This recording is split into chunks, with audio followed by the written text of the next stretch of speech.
For the first time last night, James Harden, John Wall, Boogie Cousins, and Eric Gordon all in action. They look pretty good. Harden finished with a game-high 33, all while the Rockets continue to weigh whether or not to deal their superstar as the NBA season swings into the new year. And with that, we welcome in Chris Broussard. Broussard, Happy New Year to you. Thanks for getting up and spending the morning with us. Let's start with you. Has James Harden proven how valuable he is to the Rockets? Or should Houston still trade him? Well, Happy New Year to everybody. Look, his value was never in question. I mean, we all know how phenomenal he is. He's an all-time great. And the Rockets are a better team with him. Whether or not they should trade him depends on two things. One, what is his trade value? What are teams offering? I'm not budging if I'm the Rockets on what I demand. A great young player, draft picks, and some other stuff. So don't lower your asking price. Number two, it depends on his attitude. Like, if we play well with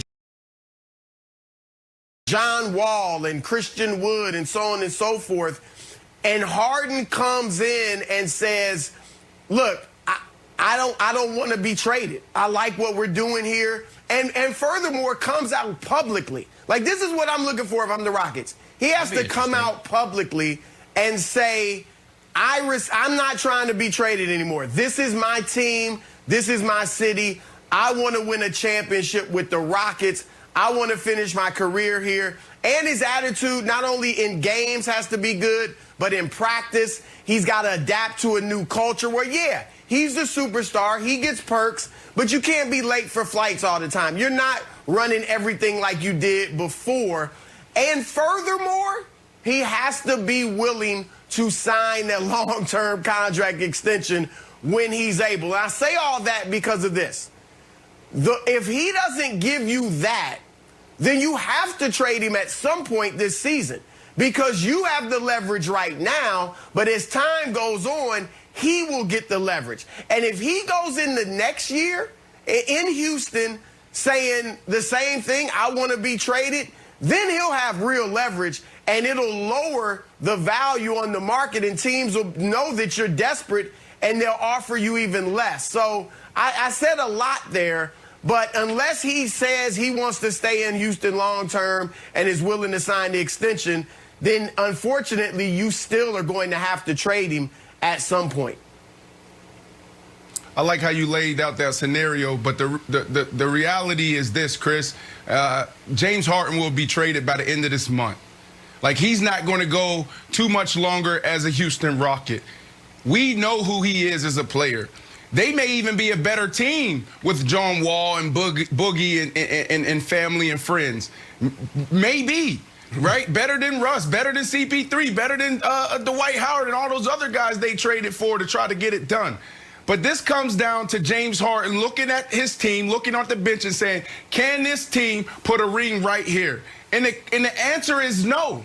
You get a better opportunity in Brooklyn. You get a better opportunity in Philly, even in Denver, in Miami. So James Harden right now is going to play lights out. But at the end of the day, after every practice, he's calling his agent, like, get it done. Get it done now. I need to go on and be with my new team. So that's the reality, is James Harden has his mind made up because it's not about a contract. It's not about this city. I think he loves Houston. Nick, you talk about it all the time. But it comes down to, I've done everything as a player that I could possibly do, and the last thing I need to do to solidify my legacy is win a championship.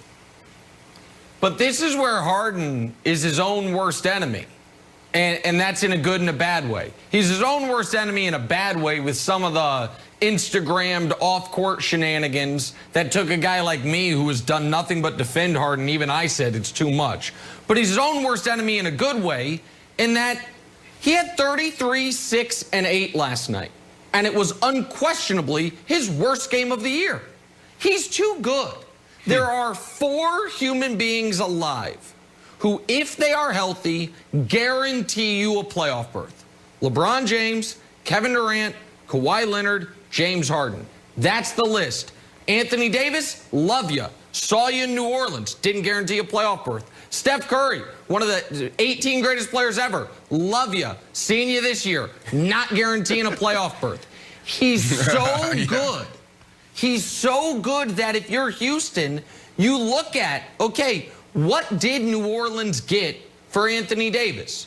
Oh, they got the 4th pick of the draft. They got a former number 2 pick, another former number 2 pick, Josh Hart. They got all this, and by the way, 2 future picks and swaps.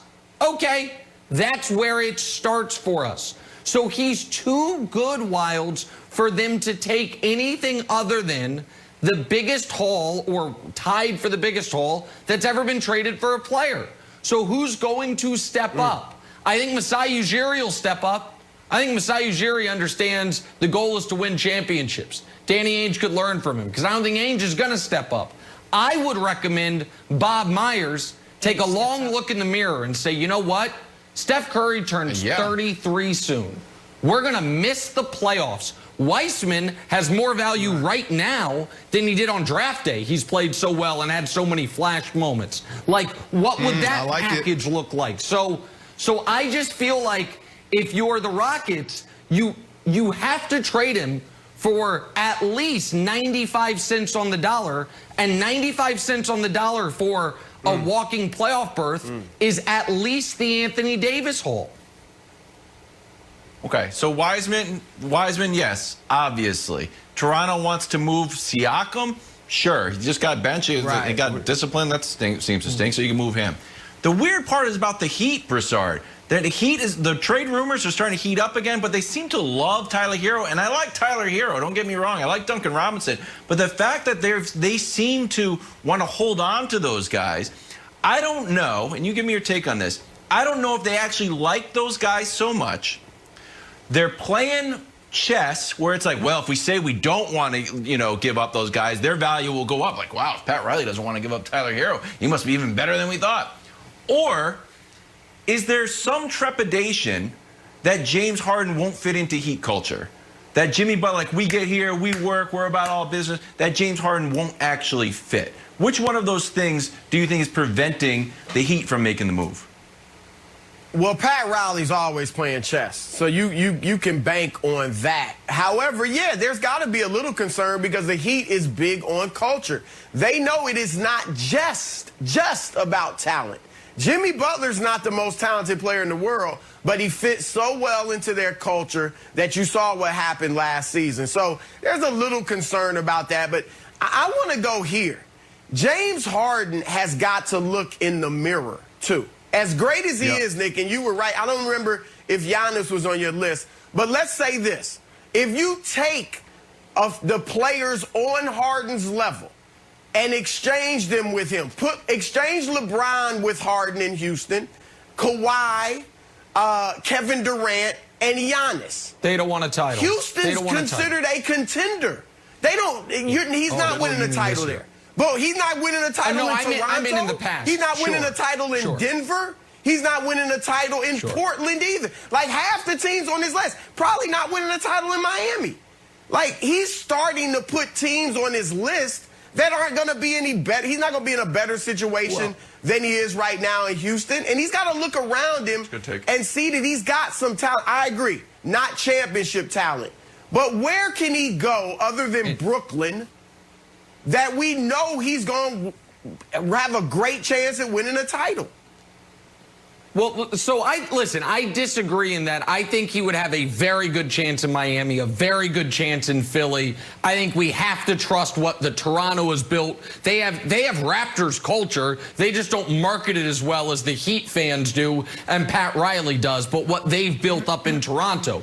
And I should have included Giannis on my list of walking playoff berths. My apologies to Giannis because he hasn't had the playoff success. I forgot about him, which I shouldn't have done. But the point is, and this kind of draws together what Broussard was saying and what Brandon was saying, the biggest obstacle to James Harden winning a title previously, it was partially that you had to go through the Warriors, and it was partially that James Harden is an all-time great that didn't quite play great enough. So if he does want to go somewhere and be the final piece that puts them over the top, it's not just getting there. It's also playing better in the most crucial moments of the postseason, where he has some great moments, but he also has some pretty bad failures. That's the last piece of his legacy puzzle that he can fill in himself, not his team around him, Jenna. All right, again, Houston coming off a nice win last night. We'll take a turn, get back to the NFL now. Talk to the Miami Dolphins, whose season now rests on the shoulders of rookie Tua Tagovailoa. All that to come. Broussard, thank you so much. Happy New Year. See you soon, buddy. Happy New Year, everybody.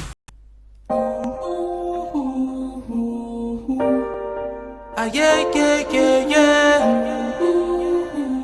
Yeah, yeah, yeah, yeah. I'm a star, shining brightest in the darkest times. I'm a star, twinkle, twinkle. I bring the sparkle in, light your world up. Yeah, yeah, yeah, yeah. Let your world